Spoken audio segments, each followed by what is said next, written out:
शांति अपने दो बेटों अर्नव और आरुष के साथ शांति से जीवन बिता रही थी। लेकिन शांति के पति सोहन से उसकी कभी कभार थोड़ी अनबन हो जाती थी। एक दिन शांति रोज की तरह सुबह का खाना बना रही थी, तभी दरवाजे की घंटी बजी। घंटी की आवाज सुनकर वो दरवाजे की ओर जाते हुए कहती है, अरे आती हूँ, कौन है? सब्र करो। शांति दरवाजा खोलती है तो देखती है कि उसके जेठ मोहनदास सामने खड़े होते हैं। वो सक पकाकर अपना घूंघट करती है और पैर छूकर कहती है, आइए आइए जेठ जी। कैसी हो शांति? जी मैं तो बिल्कुल ठीक हूँ, सब आपकी मेहरबानी है भाई साहब। शांति और मोहनदास की बातें सुनकर शांति का पति सोहन और उसके दोनों बेटे बाहर आ जाते हैं। अरे भैया राम राम, कैसे हो आप? राम राम भाई। अरे शांति, ऐसे खड़ी खड़ी क्या देख रही हो? चाय कॉफी कुछ लेकर आओ, भैया आए हैं। शांति तेजी से रसोई की ओर आगे बढ़ती हुए कहती है, अरे मेरी माँ, गेट खोलने के चक्कर में मेरे तो चावल ही जल गए। वो दौड़ी दौड़ी रसोई में जाती है और देखती है कि सारे चावल जल गए हैं। वो दोबारा चावल बनाने में लग जाती है। इतने में सोहन आवाज लगाता है, अरे शांति, तुम्हारे चावल का रोना खत्म हो गया हो तो चाय ले आओ। जी लाती हूँ अभी। शांति जल्दी जल्दी चाय बनाती है और मोहनदास को चाय देती है। सब एक दूसरे की खैर खबर पूछते हुए चाय पीते हैं। चाय खत्म होती ही मोहनदास शांति की ओर देखते हुए मजाक में कहते हैं, शांति, अब तुम्हारी चाय में दम नहीं रहा, अब हमें चाय बनाने वाली बदलनी पड़ेगी। ये कैसे मुमकिन होगा जेठ जी? घर और बाहर का सारा काम मुझे ही करना पड़ता है और कभी कभी जल्दी जल्दी के चक्कर में काम बिगड़ जाते हैं, जैसे आज चावल जल गए। अरे इसी का तो हल लेकर आया हूँ। मैंने रिश्ता देखा है अर्नव और आरुष के लिए। दोनों लड़कियाँ बहुत सुंदर और सुशील हैं। अगर आप दोनों इजाज़त दें तो बात करूँ आगे। सोहन और शांति रिश्ते की बात सुनकर कहते हैं, अब ठीक है, बात चलाइए ना भैया, पर पहले लड़की के बारे में कुछ बताइए तो सही। हाँ हाँ भाई साहब, लड़की कैसी है, परिवार कैसा है, कहाँ के रहने वाले हैं? देखो, परिवार तो बहुत अच्छा है, पर वे दोनों लोग बहुत गरीब हैं। दहेज में कुछ मिलेगा नहीं। अरे हमें दहेज में कुछ चाहिए भी नहीं, बस लड़की संस्कारी होनी चाहिए। एक लड़की तो पढ़ी लिखी है और शहर की रहने वाली है, पर दूसरी अपनी गरीबी की वजह से पढ़ न सकी और गांव में रहती है। लेकिन दोनों है बहुत खूबसूरत। अगर तुम सबको देखते ही पसंद ना आ जाए तो मेरा नाम बदल देना। हाँ, पर तो हम आंखें मूंद कर भरोसा कर सकते हैं भैया। आप आगे बात चलाइए, हम शादी करने को तैयार हैं। कुछ ही दिन में अर्नव और आरुष की शादी हो जाती है। आरुष की शादी अनपढ़ लड़की मंजरी से हो जाती है, जो कि बहुत भोली भी होती है, और अर्नव की शादी पढ़ी लिखी लड़की तनुजा से हो जाती है, जो कि घमंडी और चालू होती है। एक दिन मंजरी घर के काम कर रही थी कि अचानक शांति उसे आवाज लगाती है, बड़ी बहू, ओ बड़ी बहू, मंजरी जल्दी यहाँ आओ। मंजरी जल्दी जल्दी शांति के पास जाती है। बेटा मेरे पैर दबा दे, बहुत दर्द हो रहा है। जी माँ जी, बस बर्तन धोकर आती हूँ। अरे बैठ यहाँ, मेरे पैर में बहुत तेज दर्द हो रहा है, बर्तन छोटी बहू धो लेगी। मंजरी शांति के पैर दबाने लगती है तो शांति तनुजा को आवाज लगाती है, छोटी बहू, ओ छोटी बहू। तनुजा थोड़ी देर से आराम से चलकर आती है। जी माँ जी, आपने बुलाया मुझे? आपको कोई काम था क्या? तू कुछ काम कर रही है या? शांति की बात काटते हुए तनुजा बोलती है, कुछ नहीं माँ, फोन पर अपने घर पर बात कर रही थी। अरे बाद में बात करियो अपने घर वालों से, पहले जाके बर्तन धो ले। तनुजा मुंह बनाते हुए अपनी जिठानी की ओर देखती है और मन ही मन कहती है, ये महारानी वहाँ बैठी है, ये नहीं कि बर्तन धो ले। मैंने इतनी पढ़ाई बर्तन धोने के लिए की थी क्या? तनुजा दांत पीसकर वहां से चली जाती है। अगले दिन सब दफ्तर चले जाते हैं, तभी डाकिया चिट्ठी लाता है। शांति चिट्ठी लेकर मंजरी से कहती है, बड़ी बहू, जरा छोटी बहू को बुलाना, एक चिट्ठी आई है। मेरी तो आंखें कमजोर है तो मुझसे पढ़ा नहीं जाएगा। मंजरी तनुजा के पास जाकर कहती है, तनुजा, तुम्हें माँ जी बुला रही हैं। मुझ पर हुक्म मत चलाओ, काम बताओ काम। अरे मैंने तुम पर कहाँ हुक्म चलाया, और हुक्म चला भी दूंगी तो क्या हुआ? तुम तो मेरी छोटी बहन की तरह हो ना। तुम जैसी अनपढ़, जाहिल और गांव की गवार मेरी बहन नहीं हो सकती। बेचारी मंजरी तनुजा की बात सुनकर अपना सा मुंह लेकर रह गई। कोई चिट्ठी आई है, माँ जी तुमसे पढ़वाना चाहती है, बस इसलिए बुला रही हैं। मुंह टेढ़ा करके तनुजा मंजरी का मजाक बनाती हुए कहती है, अनपढ़ कहीं की। तनुजा का ऐसा बर्ताव देखकर बड़ी बहू बहुत दुखी होती है। तनुजा को अपनी पढ़ाई का घमंड इतना हो गया कि अब वो घर के कोई काम नहीं करती और अपनी जेठानी का मजाक बनाती रहती। तनुजा का ये बर्ताव अब उसकी सास को भी नजर आने लगा था। एक दिन शांति ने अपनी बड़ी बहू से कहा, मंजरी, तनुजा हर समय तुम्हारा मजाक उड़ाती है, तुम्हें गुस्सा नहीं आता क्या? आता तो है माँ जी, लेकिन मैं क्या करूं? जब भी उसे कुछ बोलती हूँ वो और भी जली कटी बातें मुझे सुनाकर चली जाती है। मैं उसे अपनी छोटी बहन की तरह प्यार करती हूँ, लेकिन उसके दिल में मेरे लिए कोई इज्जत नहीं। बहू, तूने वो कहावत सुनी है, जुल्म करने वाले से ज्यादा जुल्म सहने वाला अपराधी होता है। मंजरी अपनी सास का इशारा समझ जाती है। वो अपनी देवरानी को सबक सिखाने की ठान लेती है और एक दिन शांति अपनी दोनों बहुओं के साथ बैठी थी तो शांति अपनी बड़ी बहू से पूछती है, अरे बहू, शाम होने को है, कुछ सोचा है क्या बनेगा खाने में? माँ जी, मेरे तो सर में बहुत दर्द है आज। मेरी प्यारी देवरानी ही कुछ अंग्रेजी खाना बनाकर खिलाएगी। सुना है पढ़े लिखे लोग अंग्रेजी खाना बहुत अच्छा बनाते हैं, क्यों तनुजा? इतना कहकर मंजरी अपनी सास की ओर देखकर मुस्कुरा दी। तनुजा अपनी तारीफ सुनकर बहुत खुश हो गई। इतने में शांति कहती है, ये तो सच बात है छोटी बहू, ये तो मैंने भी सुना है। हम भी पक गए हैं बड़ी बहू के हाथ का खाना खा खा कर। तनुजा, तुम्हारी माँ भी तो तुम्हारे खाने की बहुत तारीफ करती हैं। आज हमें भी खिला दो कुछ अच्छा सा बनाकर। शांति की बात सुनकर छोटी बहू और आसमान पर चढ़ गई, पर उसे ये कहाँ पता था कि उसकी सास और जेठानी उसे सबक सिखाना चाहती हैं। तनुजा अपनी तारीफ सुनकर खुश तो बहुत होती है, पर सोचने लगती है, मुझे तो कैसा भी खाना बनाना नहीं आता। अब मैं क्या करूंगी? अगर मैंने इनको सच बता दिया तो मेरी सारी इज्जत मिट्टी में मिल जाएगी। अरे छोटी बहू, क्या सोच रही हो? खिलाओगी ना अपने हाथ का अंग्रेजी खाना? छोटी बहू हाँ में सर हिला देती है। अचानक से उसके दिमाग में एक आइडिया आता है।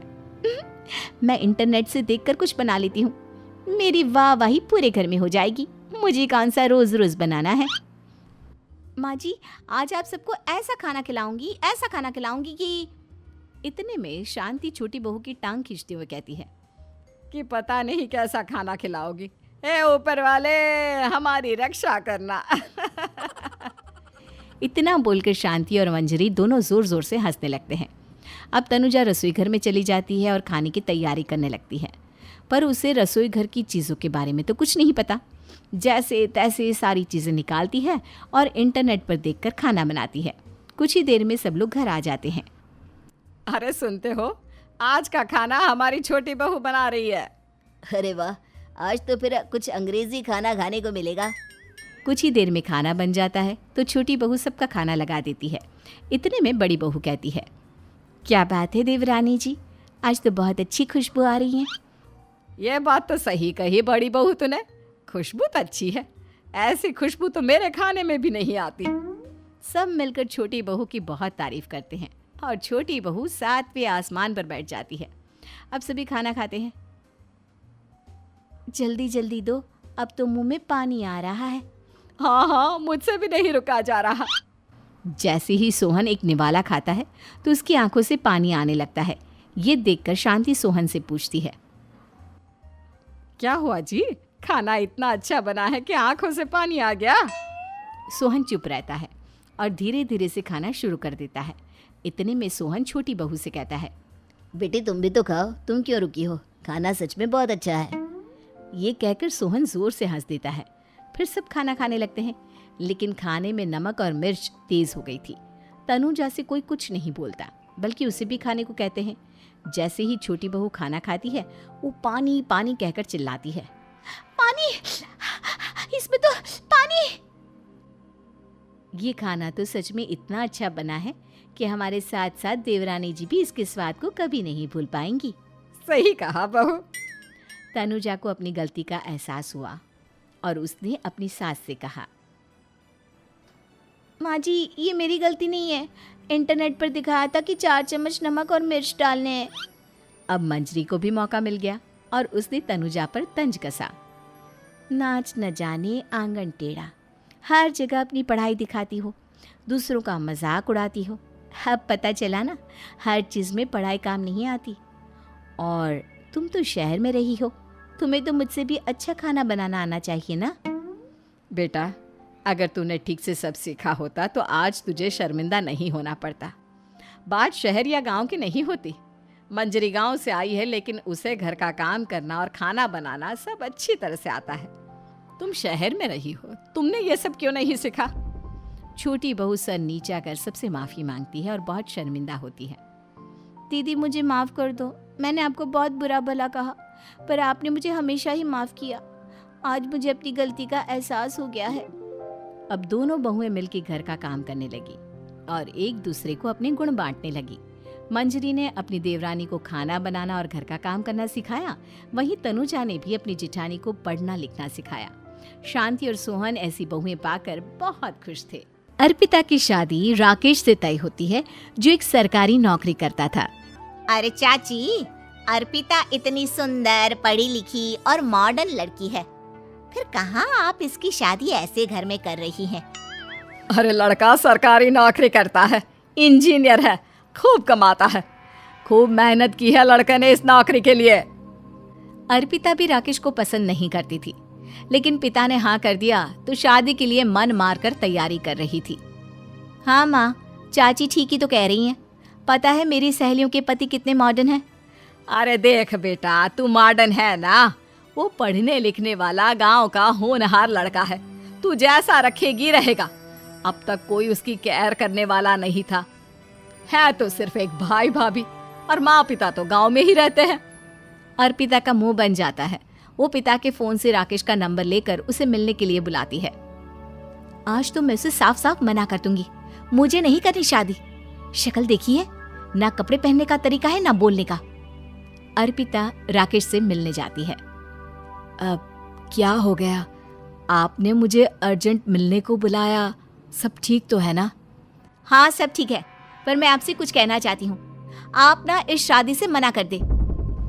राकेश की आंखें अर्पिता की इस बात से लाल हो जाती है। वो रोंधे गले से कहता है, लेकिन शादी की सारी तैयारियां हो गई हैं। मैंने आपके साथ एक अच्छे भविष्य का सपना भी देख लिया है। ऐसा मत करिए प्लीज। माँ पिता के अलावा मैंने किसी को दिल से अपना माना है तो वो आप ही है। देखिए, मुझे आपसे कोई समस्या नहीं है, लेकिन आप मेरे जैसे नहीं हैं। मैं मॉडर्न लड़की और आप। मैं आपसे वादा करता हूँ, जब तक आपके लायक नहीं बन जाता मैं कभी आपसे बीवी का हक नहीं मांगूंगा। अर्पिता राकेश का प्यार देखकर पिघल जाती है और शादी के लिए हाँ कर देती है। दोनों की शादी हो जाती है, लेकिन शादी के बाद राकेश की भाभी, जो कि पूरी की पूरी देहाती थी, ए राकेश उठ, जब पानी भर कर ला और तेरी बीवी को बोल के चूल्हा लगा दिया है, रोटी बना ले। क्या है ये सब? और तुम्हारी भाभी इस तरह चिल्ला क्यों रही है? अब क्या करूं, भाभी ही खाना बनाती है और मुझे पढ़ने के लिए इस घर में रखा, तो मैं घर का सारा काम कर देता हूँ। अब तुम आ गई हो, अपने तरीके से देख लो। ये मकान तो तुम्हारे पापा ने बनवाया था ना शहर में, ताकि बेटा पढ़ाई कर सके। हाँ, पर भाभी ही पूरे घर में रहती है। ठीक है, देखो अब। अर्पिता बाहर जाती है। सूट पहनी अर्पिता को देखकर जेठानी का पारा हाई हो जाता है। ए शहर की हीरोइन, यहाँ ना चलेगा ये सब, समझी? साड़ी पहनो साड़ी, वो नारंगी वाली निकाले हैं तुम्हारे लिए, जिसमें हरे रंग का फूल बना है, और सीधे पहुंचो रसोई में। मेरे आगे नहीं चलेगा ये सूट बूट का नाटक, समझी? देखिए भाभी, आप बड़ी हैं, आपने राकेश की पढ़ाई में मदद की, लेकिन ये मकान इनके पिताजी का है, तो मैं अपना पोर्शन अलग कर रही हूँ। मैं आज से आपके साथ नहीं रहूंगी। जेठानी का तो मानो पारा ही हाई हो जाता है। और ऐसा कैसे नहीं रहेगी? हाँ, और कौन बोला कि राकेश अलग हो जाएगा? वो अपने भाई के बिना नहीं रहता। आज देखिए तो, देखिए कल के आई छोरी क्या बोल रही है। राकेश के साथ बात हो गई है, मैंने ऊपर का हिस्सा राकेश को दे दिया है, उसके अपनी जिंदगी शुरू हो रही है, तो अच्छा है ना कि अब रसोई भी अलग हो जाए। अर्पिता राकेश की ओर फक्र से देखती है। कि उसने अर्पिता के लिए स्टैंड लिया। अर्पिता बाजार में जाकर सारा रसोई का सामान ले आती है। पिता के दिए सामान से घर सजाती है और अपने तरीके से पूरे घर की सजावट करती है। शाम को राकेश ऑफिस से आता है। कुर्ता पैजामे में राकेश को देखकर, अरे ये क्या पहना है? भाभी सिलती है ना कुर्ता, मैं सारी कमाई भाभी को ही दे देता हूँ। लेकिन अब ना बीवी को देना होगा, क्योंकि भैया भी अच्छी नौकरी करते हैं। भाभी अपने पति का पैसा संभालें और मैं अपने पति का पैसा संभालूंगी। तभी भाभी आ जाती है। अरे देखो बहुत हो गया, हाँ अलग रहने तक तो ठीक था, लेकिन पैसा हम एक फूटी कौड़ी नहीं देंगे। बचपन से तुम्हारे पति को हमने पाला है, उसका हिसाब दो। अच्छा, हिसाब चाहिए? कितना पढ़ी हैं आप जो आपको हिसाब चाहिए? बड़े भाई हैं उनकी, जिन्होंने उन्हें पढ़ाया लिखाया, वो हिसाब मांगेगी तो जरूर दे दूंगी भाभी। अरे देख, हाँ अगर तूने पढ़ाई की है तो मैं भी अंगूठा छापना हूँ। अरे 5 की क्लास तक पूरी पढ़ाई की है, समझे? वैसे भी कल इन लोगों के माँ बाबूजी आ रहे हैं गांव से, वही लोग ठिकाने लगाएंगे तुझे। अगले दिन सास ससुर आते हैं, दोनों बहुत ही सीधे लोग। अच्छा किया जो ऊपर के हिस्से में राकेश की गृहस्थी लगा दी। अब दोनों बेटे अपना अपना देख ले। छोटी बहू कहाँ है? अरे बहुत ही चालाक है माँ जी, ऐसी जबान चलाती है जैसे दर्जी कैंची चलाता है। वैसे बहू तुम भी कम नहीं थी। और सुनाओ। तभी छोटी बहू सास ससुर के पैर छूकर उन लोगों को चाय और नाश्ता देती है। माँ जी, आप थक गई होंगी, मैं खाना लगा देती हूँ, ऊपर आ जाइए चाय पीकर। अरे बस बस यही रहेंगे वो, क्योंकि बड़ी बहू मैं हूँ। हम एहसास है इनके माँ बाबूजी मेरे पास ही आए हैं। चलिए माँ जी, आप ना किचन में खाना बनाइए, मैं जरा बाजार होकर आती हूँ और फिर साथ में खाना खाता है। जेठानी बाजार निकल जाती है और सास ससुर बेचारे घर पर अकेले। फिर दोपहर को, माँ जी मैंने आप सभी के लिए खाना बनाया है। माना मैं छोटी हूँ, लेकिन अच्छा लगेगा अगर आप लोग मेरे साथ रहें। वैसे भी यहाँ है कौन बेटा, चलो ऊपर राकेश के पास ही चलते हैं। सास ससुर दोपहर का खाना खाकर वहीं आराम करने लगते हैं कि जेठानी आ जाती है। अरे वाह, ये तो वही बात हुई ना, कल की आई को पूरा परिवार और हम अकेले के अकेले। भाभी देखिए, परिवार में प्यार से रहा जाता है, ना कि चालाकी से। अम्मा खाना कैसे बनाती, पहले ही गांव से थक कर आई हैं। हाय रे दया, तो मैं का बाजार से ऐस करके आ रही हूँ। अरे भूख के मारे मेरा सर दर्द हो रहा है, पर यहाँ मेरी फिक्र कौन करेगा? अरे तो किचन में खाना है, लगा देती हूँ मैं भाभी। बड़ी बैठकर खाना खाती है और शाम को जब राकेश घर आता है। अरे राकेश, तू तो पूरा हीरो लग रहा है इन कपड़ों में। ऐसे कपड़े पहले क्यों नहीं पहनता था? राकेश बीवी की तरफ देखता है और फिर कहता है, माँ पहले पहनाने वाली नहीं थी ना। हाँ हाँ, और हम जो हाथ से सिल सिल कर कुर्ता पहनाते थे उसका का? अरे तुम्हारे भैया तो आज भी पहन रहे हैं। तभी अर्पिता सास के लिए कपड़े और ससुर के लिए शर्ट पैंट ला कर देती है। उन लोगों को फ्रिज से ठंडा पानी और टीवी में फिल्म दिखाती है। अरे कब से इनको बोल रहे हैं कि फ्रिज वाले आओ, लेकिन ये है कि मानत ही ना है। बहू अब तो तुम ही समझाओ ससुर जी को। नहीं पापा, आप फ्रिज मत लीजिए। अरे वाह रे छोटे, खुद फ्रिज का ऐसे का मजा ले, और इनकी माँ के पास फ्रिज भी ना हो। अरे देखा पिताजी, देखा माँ जी कब बोल रही है। अरे उसकी पूरी बात तो सुन लो कि वो क्या बोल रही है। वो इसलिए क्योंकि अब माँ जी और पापा यहीं रहेंगे मेरे पास। घर को घर सिर्फ मॉडर्न या गांव की सोच नहीं, बल्कि संस्कार बनाते हैं भाभी, और संस्कार अच्छे हो तो सब सही हो जाता है।